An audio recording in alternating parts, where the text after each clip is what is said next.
हमारे देवी देवताओं को नमन करते हुए हमारे क्षेत्रपाल खंडार देवता और भिन्न भिन्न ग्रामों से आए हमारे सभी नाग देवता, वासुकी नाग देवता, करोड़ों शक्तियाँ जो हमारे साथ हम उनके सन्निधि में बैठे हुए हैं, उन सभी देवताओं को, देवियों को हमारा बहुत बहुत प्रणाम।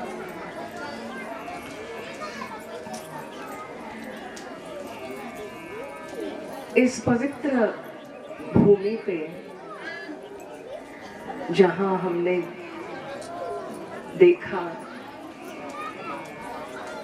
ये स्थान जो जहाँ के मूल निवासी हैं सुर, असुर, दैत्य, दानव, यक्ष, किन्नर, गंधर्व, नाग, कई शक्तियां इस हिमालय की पवित्र भूमि पे एक अपनी ही लीलाओं में बसे हुए हैं। और इस भूमि को समझना, इस भूमि के जो रहस्य हैं वो पृथ्वी के रहस्यों से अलग है। जो भी व्यक्ति इस धरती पे 700 लाख लोग हैं हमारे धरती पे, ये जो भी व्यक्ति हो, अगर कुछ अंतरात्मा की पुकार हो ना, वो एक ही स्थान है जो भागते हुए आते हैं, वो है ये हिमालय की पवित्र भूमि। और आप नहीं समझना कि ये हम एक टूरिज्म का प्रमोशन कर रहे हैं। आप अगर आज गूगल में जाओ, गूगल मतलब वो फोन पे, और इंटरनेट में जाओ, उतरो, और वहाँ पे आपने अगर उत्तराखंड वहाँ पूछा, उत्तराखंड भाई कहाँ है, क्या है, आपको सिर्फ वैली ऑफ फ्लावर्स दिखाएंगे, बद्रीनाथ की सुंदरता दिखाएंगे, और ये पेड़ पौधे, ये नदियाँ, बस यही हम आपको देखने मिलेगा। हाँ, कभी कभार कुछ हिंदी फिल्मों के गाने होंगे उसमें जुड़े हुए, कोई बॉलीवुड के गाने होंगे जुड़े हुए, लेकिन आप जिस हिमालय में रहते हो ना, आपका कुछ लेन देन नहीं है वो नदियों से, वो पहाड़ों से, वो बॉलीवुड के गानों से। आपका जो जीवन है वो कुछ और ही शैली है आपके जीवन की, और इस शैली को समझना, मुझे तो आश्चर्य होगा अगर आप भी समझ पाओगे या नहीं, पता नहीं, हमको इतने जुड़े हुए हो। आप समझते हो कि यही पूरी दुनिया ऐसे जीती है। देवताओं को पूछते हो, देवता जवाब देते हैं, और देवताओं के साथ आप व्यवहार रखते रखते आपका जीवन आप जी लेते हो सकता है आपकी सोच में ये है कि पूरा भारत ऐसे जीता है। आप सिर्फ देहरादून उतर के देखो क्या है नीचे, ज्यादा दूर जाना नहीं पड़ेगा, दिल्ली तक भी पहुंचने की आवश्यकता नहीं, देहरादून ही काफी है। क्यों मैं ये बातें कह रही हूँ? क्योंकि भारत की संस्कृति है वेद की संस्कृति, और वेद की संस्कृति की उत्पत्ति है हिमालय और गंगा जी का गोद। इसलिए गंगा माँ को वेद माता कहा गया है। गंगा माता को वेद माता कहा गया है। क्यों? क्योंकि वेद की उत्पत्ति यहाँ से हुई है। तो ये बहुत आवश्यक है हमको समझना कि ये है ऋषि मुनियों का स्थान, ये है मूल निवासी देवी देवताएं, और जो ऋषि मुनि यहाँ आए वो ही आध्यात्मिक जीवन के खोज में देवी देवताओं को समझने के लिए जो इस तट पे, माँ के तट पे आए, ये स्थान उनका ही है। वो ही मंत्र दृष्टा रहे जिन्होंने वेद समझा, वेद पढ़ा और वेद समझा। और ये जो वेदों की पद्धति है ना, आपके उत्तराखंड में इतने प्यार से इसको आपके ब्राह्मण समाज ने सुरक्षित रखा है। आप इसको अभी बहुत बहुत ध्यान देना आवश्यक है, क्योंकि ब्राह्मण को क्यों इतना पूछते हैं? हमारे ही छोटेपन में हम इन चीजों को भेदभाव में ले आते हैं। ये ब्राह्मण जन्म ब्राह्मणत्व होता है, ब्राह्मण के जीवन में ब्राह्मणत्व है तब जब वो ब्राह्मण के विचारों में, ब्राह्मण में उतरे, मतलब वेदों में उतरे। जिस ब्राह्मण के जीवन में वेद न होना, तो कहते हैं वो गुण से ब्राह्मण नहीं। हमारे शास्त्रों में ये भी कहा गया है, जन्मना जायते शूद्रः कर्मणा द्विज उच्यते वेद पाठेन विप्र स्यात् ब्राह्मणो ब्रह्म वेदनात्। तो ब्राह्मण, हम ब्रह्म को जानने से हम ब्राह्मण बनते हैं, ईश्वर को पहचानने से हम ब्राह्मण बनते हैं। आप अगर कभी दक्षिण भारत का भ्रमण करो ना, हमारे प्राचीन प्राचीन मंदिर हैं, बड़े बड़े शिला मंदिर हैं, पुराने 1000 साल से ऊपर।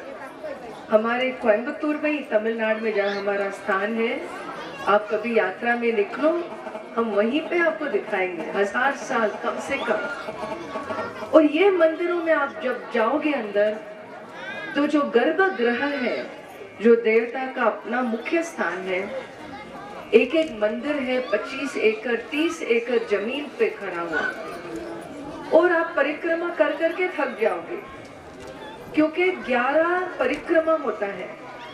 11 परिक्रमा मतलब एक व्यक्ति 11 टाइम घूमना, वो परिक्रमा नहीं, 11 प्राकार होते हैं। किसी किसी मंदिरों में 9 प्राकार मतलब एक प्राकार पूरा किया, फिर आप अंदर घुस सकते हो दूसरे दरवाजे के अंदर। गोपुरम बोलते हैं, बड़ा देवता का जो दरवाजा होता है ना, वो हमारे दरवाजे जैसे नहीं है, वो होता है गोपुरम, एक बहुत ऊंचा सा।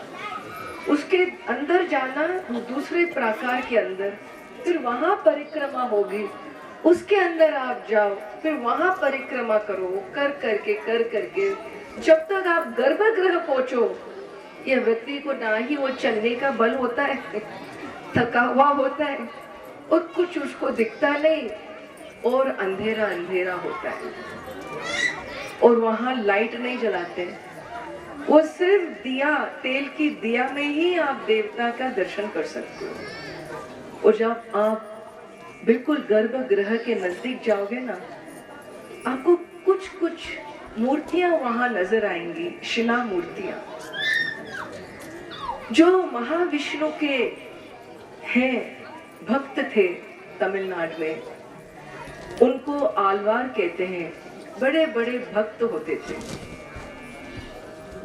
और जो शिव मंदिर में, उनके भी भक्त हैं कई, और ये सभी भक्त ब्राह्मण भक्त नहीं थे, कोई भक्त नीच जाति के थे। और जो भी भक्त हो, कोई भी जाति का भक्त हो, अगर वो ईश्वर के साथ उन्होंने एकता पाया हो ना, वो भक्त कितना भी वो नीचे जाति का हो, फिर भी उसका स्थान वो गर्भगृह के बाहर ही है। उनकी मूर्तियां गर्भगृह के बाहर बनाई गई है, इतना ऊंचा स्थान हर एक भक्त को मिला, कभी जाति भेद नहीं किया गया। क्यों? क्योंकि ब्राह्मण वो है जो गुण से ब्राह्मण हो। गुण से ब्राह्मण वो होते हैं जो अपना तमोगुण, अपना रजोगुण, उसका ध्यान नहीं देते। रजस और तमोगुण है वो गुण जो हमको चिड़चिड़ापन लाते हैं, हमें क्रोध, हमारा मोह, हमारे में आलस्य, हमारे में एक लेजीनेस, हमारे में एक मोटा बुद्धि बोलते हैं ना। मैंने यहाँ एक सुना है, एक शब्द आप लोग यूज करते हो, मोटा बुद्धि, इसका बुद्धि मोटा बुद्धि तो मैं सोचती हूँ बुद्धि मोटा कैसे होता है? सब बुद्धि में वही है, मांस नस वही होते हैं। मोटा बुद्धि क्या है? भूसा है अंदर। तो बोलते हैं हाँ अम्मा जी ये भूसा ही समझ लो ये मोटा बुद्धि मतलब मुझे मैं समझी, ओ ये तो तमस की बात कर रहे हैं, तमोगुण। तो जहाँ तमोगुण अधिक हो, प्रधान हो, तो वो है मोटा बुद्धि। और गुण में समझना हो, हर मनुष्य में मोटा बुद्धि है। जब आप रात को सोने निकलते हो, आप क्या सत्व गुण में सोते हो? हम सब मोटा बुद्धि बन जाते हैं। जन्मना जायते शूद्रः, हर मनुष्य जब जन्म लेता है ना, उसका एक ही जाति है, क्या? मोटा बुद्धि वाला या मोटा बुद्धि वाली। क्यों? क्योंकि 18 घंटे हम सोते रहते हैं। ये सो नहीं सकते हो। अब मैं बोलूं आप 18 घंटे सो पाओगे? बिल्कुल नहीं। आपकी इच्छा भी हो तब भी नहीं कर पाओगे। आजू बाजू वाले देखेंगे भाई ये क्या कर रहे हो तुम। वो बचपन में 18 घंटे सोना है तमोगुण का प्रभाव। हम सब में तमोगुण से ही हमने जन्म लिया। जन्मना जायते शूद्रः कर्मणा द्विज उच्यते। हमारे कर्मों से, जिसने वेदों के अनुसार जो जीवन जीते हैं, वो ही धर्म का पालन कर रहे हैं। कर्मणा द्विज उच्यते, उनको ही वेद संभाल लेता है। क्यों? क्योंकि शुरुआत में हमारा जीवन का आरंभ होता है एक बिल्कुल प्राकृत रूप से। प्राकृत रूप है हमारा यथेष्टम, यथा भक्षणम, यथा भोजनम।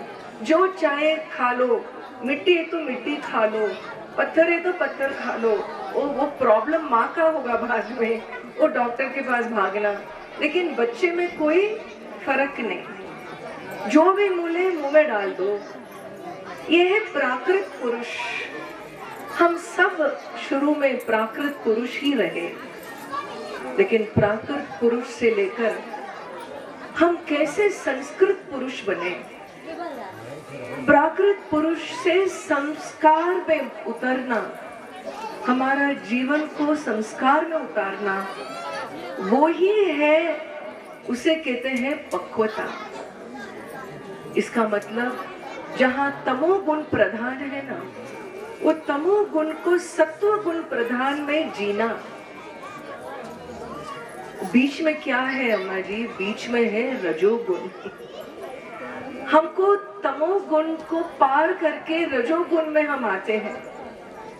एक छोटे बच्चे में ही देखो, या तो वो सोता रहता है, उसको 6 महीने 1 साल दे दो, बाद में क्या करता है?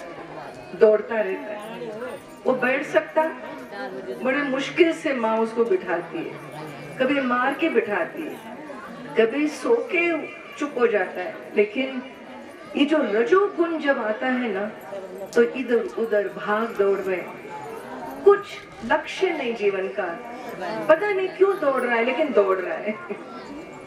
आज हम बड़े होने के बावजूद बिना लक्ष्य के दौड़ ही रहे है ना।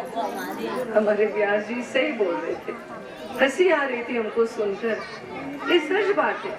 सामने हमारे अपने साक्षात जो परिवार है, उनके लिए समय नहीं है। लेकिन जो फोन के दूर के लोग हैं उनके लिए तो पहला समय है। मैं भी जब घरों में जाती हूँ भिक्षा पाने, मुझे बोलेंगे अम्मा जी रुको रुको, मैं फोन आया है। भाई हम आपके लिए आए हैं। नहीं, आप तो इधर ही हो ना, फोन पहले हम ले लेते हैं। ऐसे कर करके हम अपनों को पराया बना देते हैं।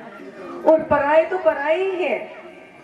इतने साल लगे पराये को अपना बनाने में, और अपने को पराया दोबारा बनाने को एक फोन ही काफी है। ये फोन ने ही हमारी संस्कृति को बस मार दिया है सब जगह। हमको समझना होगा हम क्या कर रहे हैं, हम किस गुण में जी रहे हैं, तमोगुण में या रजोगुण में या सत्व गुण में।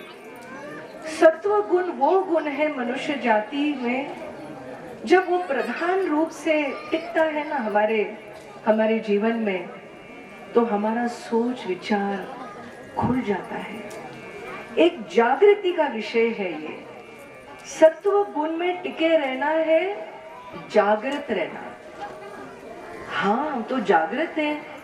सुबह 9 बजे से रात के 8 बजे तक तो हम जागृत हैं ना, होंगे, आंख खुली है, लेकिन मन हृदय अभी भी तमोगुण में सो रहा है। हिमालय की भूमि जागृत भूमि है, आप याद रखें। यहाँ भूमि बोलती है, आपको पता है। यहाँ आप माँ के साथ वार्तालाप करते हो, है ना। हम भूल नहीं सकते वो दिन, वो 2012 में जब उत्तरकाशी का जब आपदा हुआ, बादल फटा, और वो रात में आश्रम में ही यहाँ थी, अकेली थी। हमारे साथ ये एक परिवार था, ये विनीता जो साथ है। और मुझे याद है हमारी गाय थी 2, और सब का फोन आया, अम्मा जी भागो भागो भागो। हमने कहा कहाँ भागेंगे हम, ये 2 गाय को छोड़ के कहाँ भागेंगे।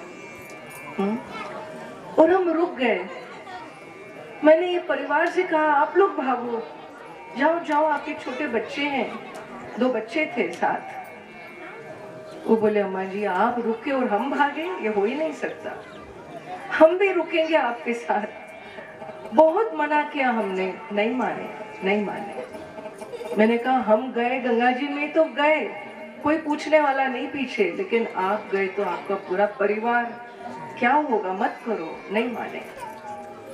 फिर भी हम रहे, माँ के बहुत प्रार्थना करते रहे, वहीं रहे, टिके रहे। क्यों? क्योंकि हमारी गौ माता थी वहां पे, उनको बाहर नहीं कर पाए हम। तब तक गंगा जी ऊपर आ गई थी। और मुझे ये बात मैं कभी नहीं भूलूंगी, नेताला हमारी माताओं की बात। उस रात कोई एक नीचे गंगोरी में एक माता जी थी, उनका एक आश्रम था, तो वो आश्रम बह चुका था। वो न्यूज आया यहाँ पे नेताला में कि माता जी भी बह गई आश्रम के साथ। हमारी यहाँ नेताला की माताएं ने सोचा ये अम्मा जी बह गई। वो नीचे उतरी, वो 1 बजे रात, ओ अम्मा जी आप हैं, आप जीवित हैं। ये भी कोई पूछने की बात है। हम सुनते रहे, पीछे से उतर रही हैं हमारी माताएं, 12-14 माताएं नीचे उतरी, पूछते रही आप जीवित हैं। मैंने कहा हाँ हम तो जीवित हैं, ये क्या क्या प्रश्न पूछ रहे हो। वो आई अंदर, जंप मार के आई, बोले चलो हमारे साथ ऊपर, क्या कर रहे हो इधर।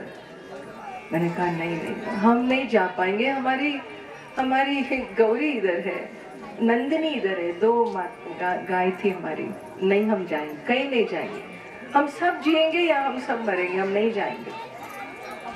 तो बोले ठीक है हम भी इधर रह जाएंगे। मैंने कहा आप ये क्या कह रहे हो, ना हमको भी नहीं जाना। सब हमारे साथ रही वहां पे।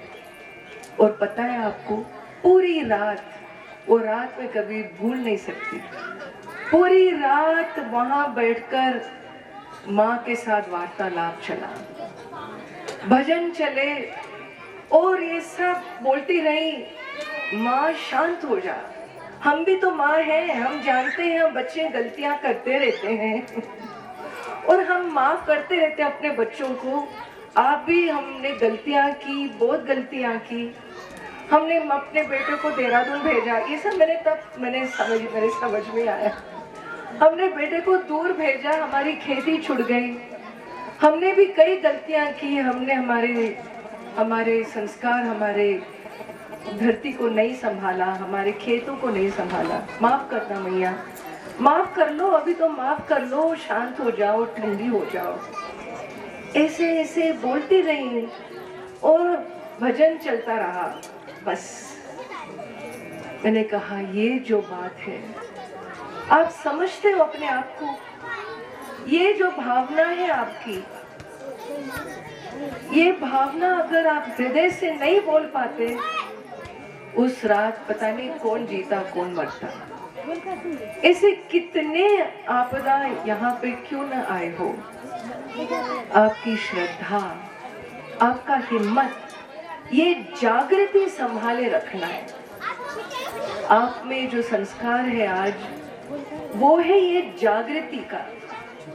यहाँ कन कन जागृत है, ये देवता जागृत तो है। इनके जागृति में हम जागृत रहें, इनके धर्म में हम जिए, इसका सामर्थ्य हमको पाना है। और ये वेद का जो परंपरा है, जो ब्राह्मण मुख से ये चलता आया। आप जब ब्राह्मणों को पूछते हो, आप याद रखना, वेदों को पूछते हो। ब्राह्मण है वेद के मुख, वेदों का उच्चारण करने का बल उनमें है। क्यों? क्योंकि अपने अनुष्ठानों के साथ उन्होंने इस वेद को सुरक्षित रखा, पवित्र रखा। तो पूजन उनकी होती है, उन वेदों की होती है। ये है हमारी परंपरा, संस्कृति, दिव्य परंपरा। और इस परंपरा के भागीदारी आप हो। आप तो पहले अधिकारी हो सचमुच, क्योंकि उत्पत्ति यहाँ से हुई है। मैं जब हमारे हिंदू धर्म, हमारे सनातन धर्म के बारे में बहुत कुछ, मैंने 24 किताबें लिखी है जो स्कूलों में पढ़ाया जाता है, मंदिरों में, विदेशों में पढ़ाया जाता है। कई सभाएं हैं, वहाँ ये किताबें हिंदी में इसका अनुवाद हुआ, इंग्लिश में है, तमिल में है, और ये पढ़ाए जाते हैं किताबें। क्यों? क्योंकि इसमें हमारी संस्कृति के बारे में बहुत कुछ लिखा गया। लेकिन जो हम लिखे, जब हम जानते थे ये हमारी संस्कृति है, लेकिन इस संस्कृति में इतना जागृति है, वो हमने हिमालय में रहने के बाद समझा। आप लोगों का ही जीवन देख के समझा। ये बहुत जरूरी है कि हमको अपने छोटेपन से बहुत दूर जाना होगा, सचमुच दूर हटना होगा। हमको अपना ही जीवन को समझना होगा वेदों के अनुसार। और वेद कहता है, जिसे कल हमने शुरुआत की, यही बात से हमारे व्यास जी ने बहुत प्यारे ढंग से बताया कि प्राणियों के समान है हम, सभी प्राणियों की तरह ही है हम में और उनमें कोई फर्क नहीं है। आहार, निद्रा, भय और मैथुन, ये 4 विषयों में हम सब प्राणी के समान हैं। लेकिन इसका मतलब, हाँ, आप हमको जानवर समझते हो? नहीं भाई, हम जानवर नहीं हो। हम यही कहना चाहते हैं, एक ही विषय है जिससे आप अपने आप को मनुष्य जाति में एक बहुत भव्य प्राणी आप बोल सकते हो, एक ही विषय में। और वो है वो विवेक शक्ति, जो उन्होंने बात की। विवेक शक्ति किसकी? धर्म और अधर्म का विवेक। धर्म और अधर्म का विवेक को समझना, वो एक बहुत बड़ा बल है। आपको पता है, धर्म को समझने के लिए श्री राम जी का जन्म हुआ। क्यों? क्योंकि धर्म और अधर्म हमेशा साथ चलते है कि नहीं? सुर और असुर हमेशा साथ होते हैं, दिन और रात हमेशा साथ चलता है। तो धर्म और अधर्म हमेशा साथ, इसका मतलब क्या? ये दो चीजें हम में ही है। हम में धर्म है, हम में अधर्म भी है। इसलिए कभी कभी हम धर्म के अनुसार चलते, कभी कभी हम अधर्म के अनुसार भी चलते हैं। तो धर्म की व्यवस्था लाना बहुत जरूरी है। भगवत गीता में श्री राम जी कहते हैं क्या, यदा यदा हि धर्मस्य ग्लानिर्भवति भारत अभ्युत्थानमधर्मस्य तदात्मानं सृजाम्यहम् परित्राणाय साधूनां विनाशाय च दुष्कृतां धर्म संस्थापनार्थाय संभवामि युगे युगे। हर युग में हम जन्म लेंगे। जब जब धर्म का अगर नाश होता गया, अगर वो गिरता गया और अधर्म ऊपर उठता गया, जब धर्म गिरेगा इसका मतलब क्या, अधर्म उठ रहा है। और ये अधर्म उठेगा इसका मतलब अधार्मिक लोग उठ रहे हैं, असुर शक्तियां उठ रहे हैं। उस समय भगवान कहते हैं हम हमेशा अवतरित होंगे, क्योंकि जो धार्मिक हैं उनकी रक्षा करना तो ईश्वर का ही, वो उनके ही बल से इनकी रक्षा होगी। परित्राणाय साधु नाम, साधु वो होता है जिसका सोच, जिसकी बोली और जिसके कर्म में भेद न हो। यथा चित्तम तथा वाचः, यथा वाचः तथा क्रियाः, चित्ते वाची क्रियायां च साधूनाम एक रूपता। साधु वो है जो चित्त में, विचारों में जो सोचता है वो बोलता है, जो बोलता है वो करके दिखाता है। तो जहाँ वो ऋजु भाव हो, सोच और बोली में और कर्मों में जहाँ ऋजु भाव हो, एकता हो, एक समान हो, वो है साधु, वो है संत, वो है व्यक्ति जो सद्गुण में उतरा हुआ है। हमारा जीवन कैसे है हम भी तो सोच लें। किसी को सोचते कुछ है, बोलते कुछ और है। वो सामने नहीं है, उसके पीछे बोलते हैं है ना। सोच कहीं और जाता, बोली कहीं और जाती, और कुछ बोलते कुछ और है, और निभाने का जब समय आता है तो हम भूल जाते हैं कि हमने ऐसे बोला भी किसी को। हम आपको नौकरी दे देंगे बोल दिया, और फिर भूल गए, वो बेचारा वो मरता रहा। याद किसको, क्योंकि हजारों को प्रॉमिस किया हजारों को बहुत कुछ बोला, कभी दिल से नहीं कहा, कभी प्रयास नहीं किया, हाँ बोलने को बोल दिया। क्यों? उसका मन खुश करने बोल दिया। अरे झूठ झूठ कैसे खुश करोगे आप, हैं? आपकी बोली में सच्चाई नहीं हो तो कैसे खुश करोगे? लेकिन हम करते हैं। क्यों? क्योंकि हमारी सोच में और बोली में और कर्मों में एक रूपता नहीं है। धर्म वो है जहाँ इन चीजों को बचपन से हमको एक ढंग से, जब हम बच्चों को पाले, अपने आप को भी इसी तरह संभाले, तब जाकर एक व्यक्ति पे विश्वास खड़ा हो सकता है। लेकिन पता है क्या है, धर्म का जीवन में उतरना, सत्व गुण में उतरना एक बड़ा कष्ट मामला है। क्यों कष्ट है? इसलिए कि हमें तमोगुण भी है, हमें रजस भी है। हमारा जो स्वार्थ है, वो स्वार्थ हमको बिल्कुल चौपट कर लेता। जब वो स्वार्थ का बुद्धि बाहर आता ना, सद्गुण पता नहीं कहाँ गायब हो जाता।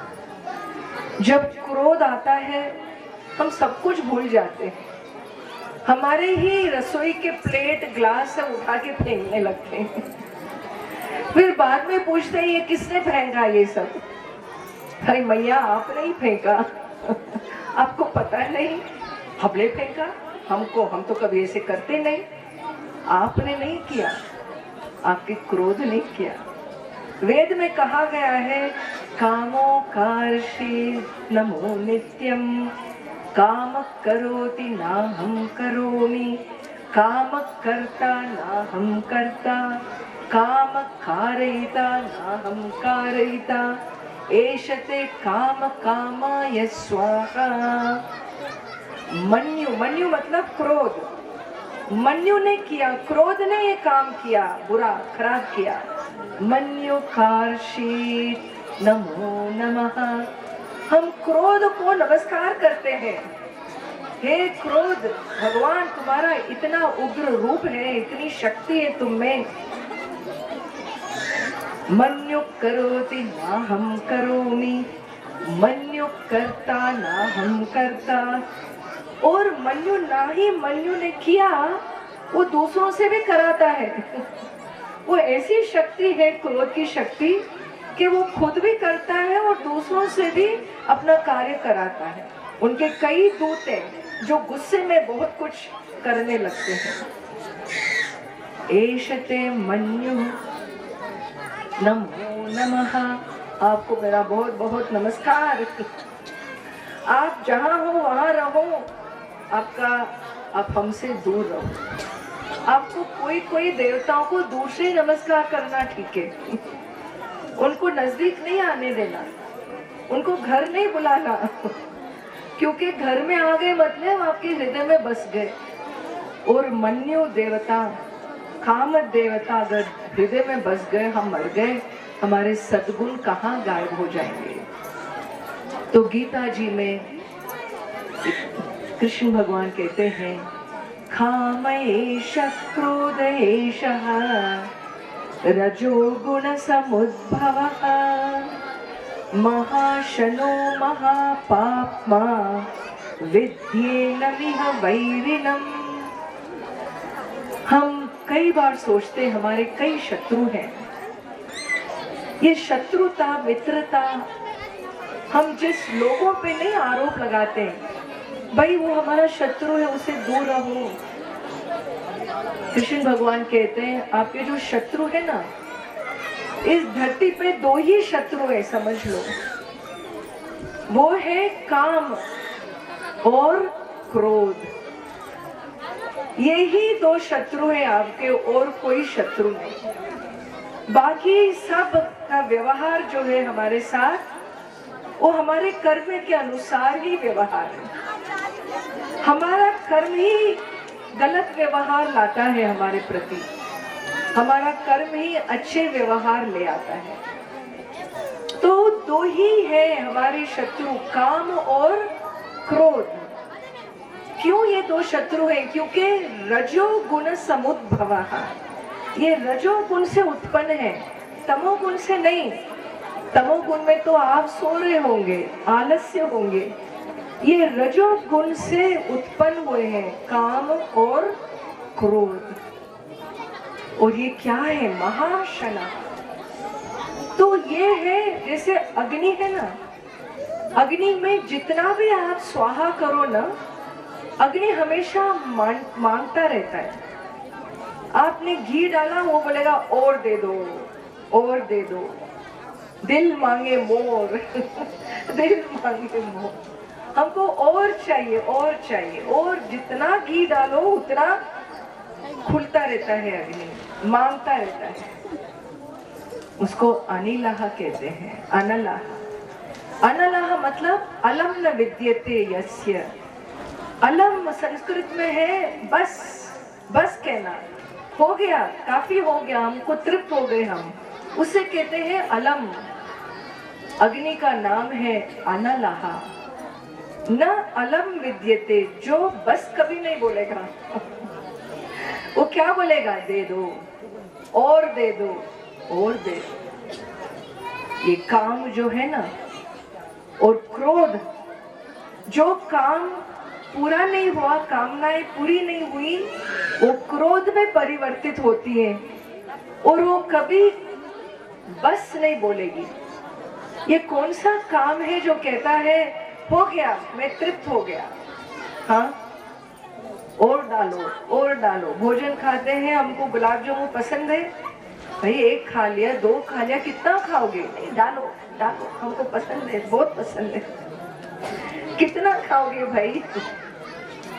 बस जब तक ये जिह्वा बस न बोले, और जिह्वा बस नहीं बोलेगा। काम का रूप है अग्नि जैसे, अनलः महाशनः, वो खूब खाता है, उसका खाने का जो स्वभाव है वो भीम की तरह खाता रहता है काम। तो हमको हमारी कामनाओं में एक उसको संभाल के रखना होगा। शास्त्रों में कहते हैं चार पथ है मनुष्य जाति के लिए। एक है अर्थ और काम। हमारी जो प्रकृतियां हैं, हमारी प्रवृत्तियां हैं, अगर आप देखें पूरा दिन हम किस कार्य में लगे रहते हैं। अब देखो, सोचो, या तो हम अर्थ के पीछे हैं, या तो हमें कुछ पैसे कमाने हैं, या हमारा खेती बाड़ी, हमारा भोजन का सामान तैयार रहे पूरा साल। बस ये इन चीजों को कहते हैं अर्थ। हमारी प्रवृत्ति है अर्थ के प्रति, और हमारी प्रवृत्ति है कामों के प्रति। अर्थ और काम, एक घर बना दिया, अब क्या? नहीं, अभी मुझे इच्छा है, मुझे ऊपर गौशाले में और एक घर बनाना है। ठीक है, और 5 साल गए, वहां भी बना दिया। अब क्या? अब 2 घर हो गए, अभी क्या है ना, बच्चे बड़े हो रहे हैं, देहरादून में एक घर की आवश्यकता है। फिर आप निकले देहरादून में घर बनाने। भाई कितने घर बनाते रहोगे? पूरा जीवन घर ही बनाते रहोगे? घर बनाते रहोगे, रहोगे कहाँ? कौन से घर में रहोगे? घर में रहने के लिए आपको कितना जगह चाहिए? एक कमरा चाहिए, एक कमरे में एक कोना चाहिए, एक सोफा चाहिए। एक सोफा भी पूरे सोफे पे नहीं रह सकते हो, उसका एक कोने में ही बैठ सकते हो। एक व्यक्ति को कितना चाहिए? बहुत कम। लेकिन हमारी कामनाएं है ना, हमको मार देती है। और जो कामना से मर गया, जो काम को संभाल नहीं पाया और वो लेकर अपना सब कुछ खो दिया, वो है वो रावण। इसलिए वाल्मीकि रामायण में एक बड़ा प्यारा एक कहानी है, जहाँ पे जब नारद मुनि आते हैं, वो अपने भ्रमण में रहते हैं, और ये वाल्मीकि थे। उस समय राम राज्य चल रहा था, लेकिन वाल्मीकि नारद मुनि से पूछते हैं, ओम तपस्वाध्याय निरतम तपस्वी वाग्विदाम्बरम नारदं परिपप्रच्छ वाल्मीकिर्मुनिपुङ्गवम् कोन्वस्मिन् साम्प्रतं लोके गुणवान् कश्च वीर्यवान् धर्मज्ञश्च कृतज्ञश्च सत्यवाक्यो दृढ़व्रतः। वाल्मीकि ऋषि नारद से पूछते हैं, आप मुझे एक ऐसा व्यक्ति बताओ इस धरती पे जो बिल्कुल धर्म पुरुष हो, जो चरित्रवान हो, जो करुणामूर्ति हो, जिसमें सब अच्छे अच्छे गुण हो। ऐसे कोई व्यक्ति है जो हमारा लक्ष्य बना रहे? ऐसा कोई है? वाल्मीकि नारद मुनि से पूछते हैं। और तब नारद वाल्मीकि जी को 100 श्लोकों में पूरा रामायण की कथा सुनाते हैं। इक्ष्वाकु वंश प्रभवः, इक्ष्वाकु वंश से उत्पन्न हुए श्री राम उनका नाम है। वो ये एक है मर्यादा पुरुष जो धर्म को जानते हैं, जिनका जीवन धर्म के अनुसार चला। और वो पूरी कहानी, पूरी कथा वाल्मीकि जी को सुनाते हैं। ये सब सुनकर बड़ा प्यारा है वो 100 श्लोक। उसको वो वाल्मीकि रामायण का पहला 100 श्लोक है, उसको संक्षेप रामायण कहते हैं हम। वो सुनकर वाल्मीकि बहुत तृप्त हुए और वो नदी पे जा रहे थे उनके मध्याह्न स्नान के लिए, और उन्होंने 2 पक्षी देखी बहुत सुंदर, और आपस में वो खेल रहे थे, गा रहे थे। और अचानक एक भील ने एक को एक तीर मारकर वो जो मेल पक्षी था वो गिर पड़ा, और जो उनके साथ थी वो चीखी चिल्लाई। और ये देखकर वाल्मीकि को रहा नहीं गया, उनको उतने नाराज हुए वो भील से जिन्होंने ये तीर मारा। वो पक्षी की जान गई, वो क्रौंच पक्षी था। और उन्होंने वो उस शाप में उन्होंने कुछ शब्द कहे, मां निषाद प्रतिष्ठां त्वं अगम शाश्वती समाह यत्क्रौंच मिथुनादेकम् अवधि काम मोहितम। आपने ये कैसे किया? आप कभी जीवन में खुश नहीं रहोगे करके एक श्लोक निकला, करुणा से निकला। लेकिन जब वाल्मीकि ये श्लोक बोले, इतने दुखी हुए कि ये मेरी क्या करुणा है, ये कौन सा करुणा का रूप है जो किसी को शाप दे सके। करुणा में कभी शाप नहीं जुड़ना चाहिए। आप किसी एक को प्यार करते हो और वो प्यार की वजह से दूसरे को नफरत करना, ये भेदभाव नहीं होता सत्व गुण में।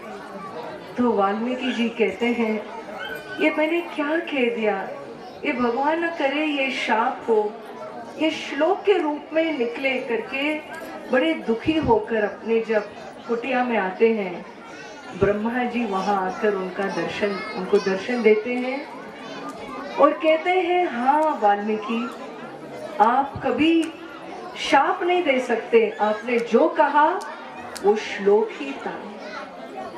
वो सरस्वती माँ का ही आशीर्वाद से ये श्लोक निकला, और ये श्लोक से ही आप वाल्मीकि रामायण पूरे श्री राम जी की कथा आप लिखोगे।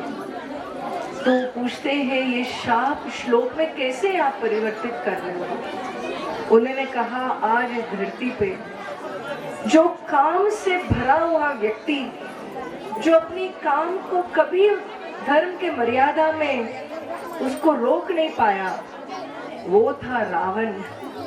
और उस काम मोहितम रावणम अवधि, आप वो राम हैं जिसने उस रावण का नाश किया, उसको मार दिया, वो काम को खत्म कर दिया।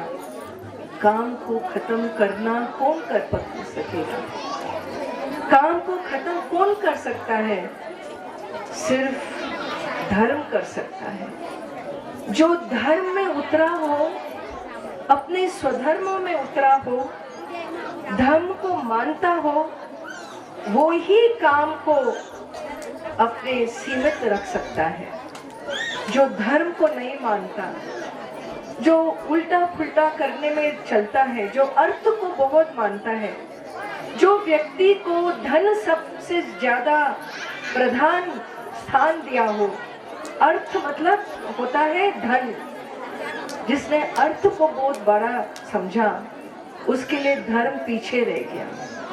धर्म होगा अर्थ के बाद, धर्म होगा काम के बाद। तो अर्थ और काम जिसने बहुत उठाया ना, वो कभी जीवन में खुश नहीं रह सकता। जब महाभारत में युधिष्ठिर, जब लड़ाई से पहले ये दो सेनाएं मिली कुरुक्षेत्र में और सामने खड़े थे, युधिष्ठिर अपने ही सेना से वहां चुपचाप उतरकर वो दुर्योधन की सेना के तरफ जा रहे हैं। वो वहां सीधे गए और सब चौंक चुके, द्रोणाचार्य चौंक गए, सब चौंक गए, ये क्या हो रहा, युधिष्ठिर क्यों हमारे तरफ आ रहा। हो सकता है ये डर गए हो, भीष्म को देखकर, द्रोण को देखकर डर गए हो, इसलिए वो आ रहे हैं हमारे तरफ। और युधिष्ठिर ने पता है क्या किया, युधिष्ठिर गए सीधे अपने पितामह के साथ, उनके पास गए, भीष्म पितामह के पास गए। उन्होंने तो दुर्योधन का साथ लिया था, है ना।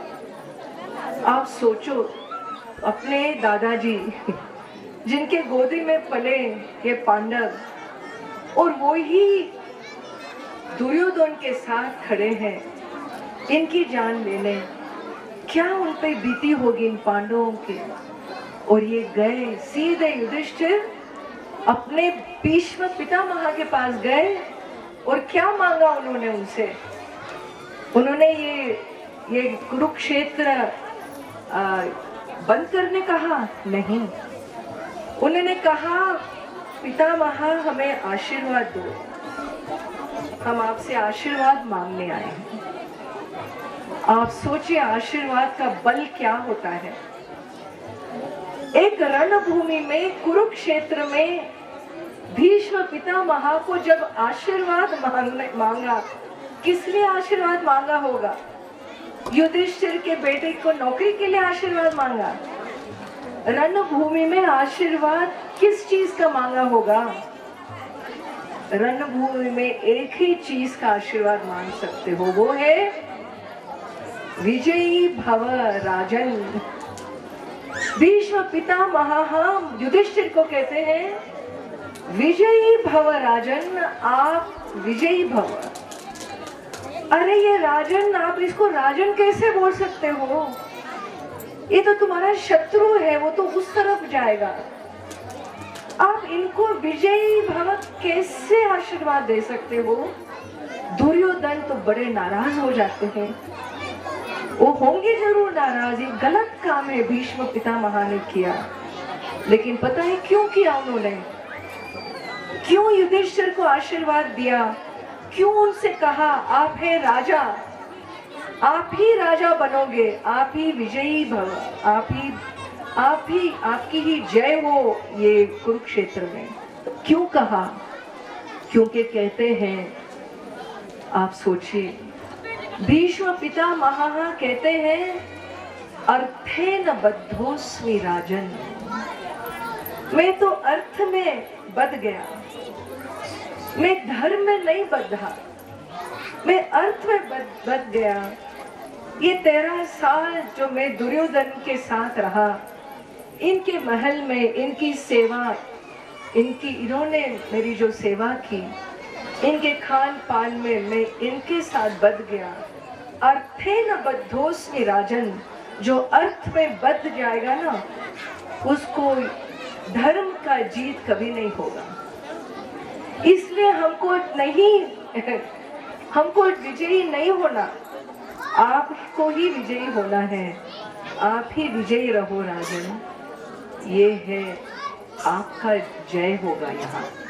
इसका आशीर्वाद भीष्म देते हैं, क्यों, क्योंकि वो खुद अर्थ में गिर चुके थे। ये बात मुझे याद है, मैं बचपन से मैं बड़ी नाराज होती थी भीष्म पितामह से। महाभारत हमने बहुत सुने, और भीष्म पितामह हमारे लिए बहुत महान थे। हमेशा भीष्म आए तो बड़ा अच्छा लगता था, गंगा पुत्र है, और कई बातें उनकी बहुत एक अभय और व्रत और त्यागी आत्मा थे। लेकिन जब उन्होंने दुर्योधन का साथ देने को तय किया ना, तब वो बात मेरे दिल में कभी टिकी नहीं। जब हम महाभारत पढ़ने लगे तब जाके पता चला ये क्यों किया भीष्म ने, क्योंकि उनके ही शब्दों से वो ही कहते हैं महाभारत में अर्थेन बद्धोस्मि राजन। तो आप ध्यान दें, भीष्म पितामह जैसे धर्मात्मा, उसके लिए भी अर्थ पहले था और धर्म बाद में, वो भी प्राण त्याग करना पड़ा। और जो काम मोहित रावण थे, उनके लिए भी इस धरती पे कोई स्थान नहीं रहा। वो तो शिव जी के महान भक्त थे, लेकिन उनको कोई स्थान नहीं मिला। वो तो असुर, राक्षस, कोई भी राक्षस तल जो कैलाश में है, वहां एक प्राणी वहां नहीं जाता। आपको पता है, कैलाश में मानस सरोवर और राक्षस तल, ये दो तल हैं और बिल्कुल साथ साथ हैं। एक में मानस सरोवर देवी देवताएं आते हैं और दूसरे तल में एक प्राणी नहीं जाता वहां। पता है क्यों? क्योंकि उस तल में रावण ने अपनी तपस्या की, तो वो असुर शक्ति हमसे दूर रहे।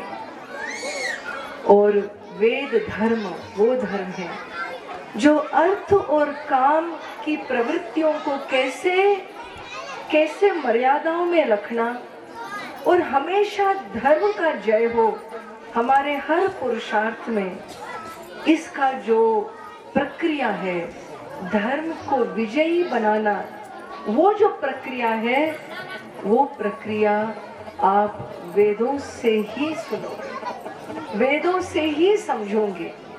क्योंकि वेद कहता है जब तक आप ये वर्ण आश्रमों में के धर्म में नहीं जुड़ते हो, आप अपने ही सोच से, अपने ही राग द्वेषों से जीवन जीते हो। मन लगा तो हमने किया, मन नहीं लगता तो नहीं करते। ये मन लगना की जो बात है ना, मन गलत जगह, मन लगे कि उसको मार दो तो मार दोगे, मन लगे तो उसका चोरी करो तो चोरी कर दोगे। ये मन क्या चीज है? मन नहीं लगता, मन लगता, ये सब बोलने की बात है, ये अपनी भावनाएं हैं। मन को लगाना पड़ेगा, मन को धर्म के रास्ते पे लाना पड़ेगा, हम सबको लाना पड़ेगा। अगर शांति का जीवन, अगर ये देवताओं के साथ, देवता अपने, उनकी भी अपनी मर्यादाएं हैं, उनकी अपनी शक्तियां हैं, उनकी अपनी मर्यादाएं हैं। जब देवता आए 2 दिन पहले, कैसे एक दूसरे का स्वागत कर रहे हैं, कैसे हमारे नेता देवता आगे चले, हाँ उनका स्वागत करने। क्या स्वागत? ये तो शक्ति है, ये तो अशरीरी है, इनके शरीर नहीं होते, हमको याद रखना है। वो तो घूमते रहते हैं आपस में, उनका चलता रहता है, क्या स्वागत के लिए जाना है। लेकिन उन्होंने, ये मनुष्य जाति ने जो एक संस्कृति खड़ा की, स्वागत की, ये हमको ही सिखा रहे हैं। भाई मेहमान आए तो स्वागत करने निकलो आगे, बोलो नहीं कि हमारा फोन आए उधर ही खड़े रहो, हम बात करके आ रहे हैं बाद में। ऐसे नहीं, कुछ मर्यादाएं होती हैं, कई मर्यादाएं देवताएं हमें सिखाते हैं। सचमुच बहुत कुछ, आप इनके साथ ही जी रहे हो। हम जो आए बाद में, कुछ साल ही हुए हमको यहाँ पे, लेकिन इन देवताओं ने कितना कुछ सिखाया, कितना कुछ दिखाया, अपनी महिमा, अपनी शक्तियां। और आप अगर भूल भी जाओ कि वो यहाँ है, वो आपको कभी भूलते नहीं। हम सब इनके परिवार हैं। और जहाँ भी हो, मैं जब कहती हूँ, मैं जब हर साल जब नीचे उतरती हूँ दक्षिण भारत, हमेशा हमारे नेता वासुकी नाग के पास आके थोड़ा मेरा भी एप्लीकेशन दे देती हूँ, देखभाल करना, यहाँ सब कुछ आपके हवाले जा रही हूँ मैं। वो पता है क्या बोलते मुझे बोलते, मैं यहाँ सिर्फ नहीं हूँ, मैं नीचे भी हूँ मैं सिर्फ यहाँ नहीं देखभाल करता, मैं नीचे भी कर रहा तुम्हारा देखभाल। तो ये है देवताओं की शक्ति, इनको कभी भूलना नहीं, कभी भी अविश्वास में नहीं उतरना। मैं बहुत 2-3 साल पहले, कोरोना होने से पहले, जब मैं थोड़ा निकली ऊपर गांव, मैं हर देवता के बारे में समझना चाह रही थी। तो मैं कई बुजुर्गों के साथ मैं थोड़ा बैठकर सत्संग करने लगे। हाँ, बहुत सब गांव, काफी गांव में मैं गई, और एक ही दुख था आपके बुजुर्गों के दिल में। बोल रहे थे कई ने मुझे कहा कि लोगों की श्रद्धा कम होती जा रही। बोलते मुझे कि हम कोई भी बात नहीं होता जो हम इनके पास जाके पूछते नहीं। हमने कभी डॉक्टर नहीं देखा, यही हमारे डॉक्टर हैं, यही हमारे वकील हैं। इनका ही निश्चय, इनका ही नियम, ये जो कहे यही हमारे लिए सब कुछ है। और ये बोले ये छोड़ो हम छोड़ते, ये जमीन छोड़ो छोड़ते, ये नौकरी छोड़ो छोड़ते। ये हमारा, हम इनके विश्वास पे हमारा जीवन कटा, लेकिन आगे की पीढ़ी वो नहीं समझ पाते। ये पता नहीं क्यों भागदौड़ कर रहे हैं। सचमुच ये दुख मैंने सुना है, कईयों से सुना है, और इन चीज़ों को संभाले रखना हमारा कर्तव्य है। आपके बुजुर्गों ने संभाले रखा, इसलिए आपने पाया। आप अगर नहीं संभालोगे, आपके आगे की पीढ़ी क्या करेगी, आप बताएं। और अगर हम देवताओं का आदर न करें, इन पे श्रद्धा नहीं रखेंगे, तो ये हमारे साथ क्यों जिएंगे। इनको तो हमारी आवश्यकता नहीं, हमको इनकी आवश्यकता है। तो हमारे देवताओं के साथ, इनके पूजन में, इनकी श्रद्धा में, हर बातों में इनके साथ ही इनकी शरणागति, सचमुच इसमें ही मन की शांति पाओगे। यही हमको धर्म का रास्ता दिखाते हैं, यही मर्यादाएं दिखाते हैं। हमारे वेद परंपरा में एक व्यवहार हम सबको समझना है, वो है मर्यादा। मर्यादा पुरुष है, वो धर्म पुरुष श्री राम जी। मर्यादा में ही थी हमारी सीता देवी। सीता देवी कभी बेबस नहीं थी। कभी नहीं सोचना कि हम महिलाएं बेबस हैं, कोई किसी के बेबस नहीं है। सभी अपने मर्यादाओं में है, अपने मर्यादाओं में रखो। और मर्यादाओं में जो शक्ति है ना, जो बल है, वो बहुत बड़ा अलौकिक बल है। यही एक वेद परंपरा है जहाँ ब्रह्मवादिनी होया करती थी, ऋषियों के साथ ऋषिका होया करती थी। कोई भी नहीं थी जो स्त्री जिन्होंने सोचा कि मैं निर्बल हूँ ना। ये वो परंपरा है, वेद की परंपरा, जहाँ स्त्रीत्व को बहुत ऊंचा माना गया है। हमारी देवी देवताएं तो है ही, लेकिन हमारी देवी भी कम नहीं है। और एक बात है, इस गढ़वाल, इस केदार मंडल के हमारे पुरुष जो है, उन्होंने ये बात बहुत अच्छी समझी है। जिस तरह यहाँ स्त्री, जहाँ महिलाओं का मर्यादा रखते हैं ना, समाज में इतना नहीं रहा। समाज में अगर हम समाज से आए लोग हैं, अगर आप पूछे आप कहाँ अपने आप को सुरक्षित समझते हो, कई जगह हैं, सुंदर सुंदर जगह हैं भारत में, लेकिन सबसे सुरक्षित अगर मुझे कहीं अकेला रहना हो एक साध्वी के नाते, तो मैं कहीं और जगह नहीं ढूंढूंगी, सिर्फ मेरा गढ़वाल, मेरा उत्तरकाशी। यही गढ़वाल, यही संस्कृति है। पुरुष अपने मर्यादाओं में है, महिलाएं अपने मर्यादाओं में है। हर एक अपने स्वकर्म में, स्वधर्म में जुड़ा हुआ है। अपने आप का जो बल है ना, उसको समझो, उसको पहचानो। हाँ, एक चीज की कमी जरूर है, वो भी मैं कहूंगी आपको, वो है विद्या। सरस्वती देवी का इतना आशीर्वाद मैंने नहीं देखा, हमारी महिलाओं में नहीं देखा, क्योंकि उन्होंने, पता नहीं क्यों, जब पढ़ाई का समय आता है ना, तो रसोई याद आता है। रसोई पढ़ाई से पहले भी हो सकता, बाद में भी हो सकता, लेकिन हर व्यक्ति को विद्या, ज्ञान, अपना सोच, अपना समझ, अपने सूक्ष्मता में उतरने के लिए विद्या पढ़ाई का बहुत बहुत आवश्यकता है। हमारा जो स्त्रीत्व पुरुषत्व है ना, हमेशा याद रखें वो शरीर तक ही है। इंद्रियों में पुरुषत्व और स्त्रीत्व नहीं है। आप बोल सकते हो ये स्त्री की आंख है, ये पुरुष की आंख है?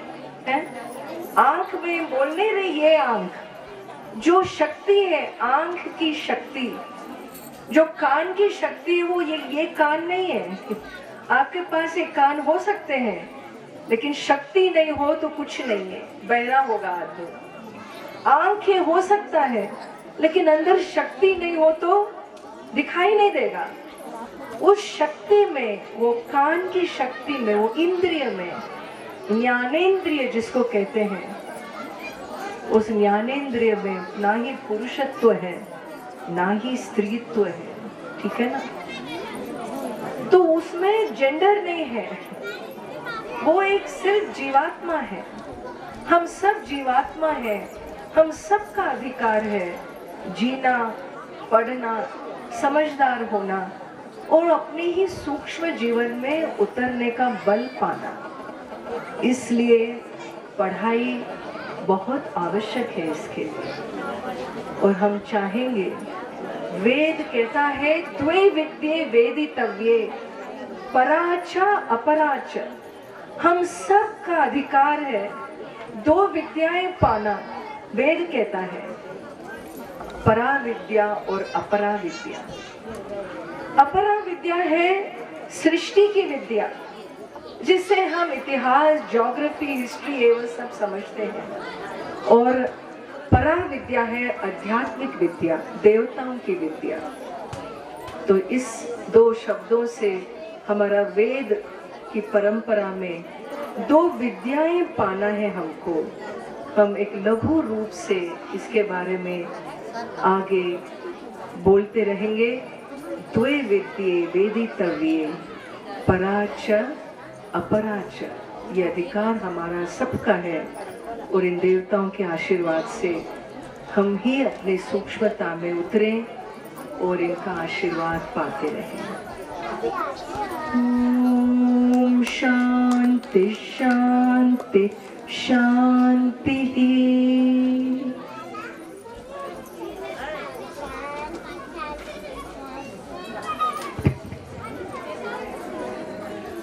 बोल कृष्णचंद्र भगवान की, श्री विष्णु महापुराण की जय। तो अभी आप लोगों ने परम विदुषी स्वामिनी जी के मुखार बिंद से हमारी इस गढ़वाल क्षेत्र के विषय में, हमारे इन देव डोलियों के विषय में अपना जो उनका अनुभव है, वो रहने वाले तो दक्षिण भारत के हैं, लेकिन वो यहाँ पर रह करके हमारी इन देव डोलियों की, हमारी इस संस्कृति के विषय वो ढूंढ करते रहते हैं, वो जानना चाहते हैं इन सब चीजों के बारे में। तो अपने अनुभव के द्वारा उन्होंने हमारी संस्कृति के विषय जो बातें हमें भी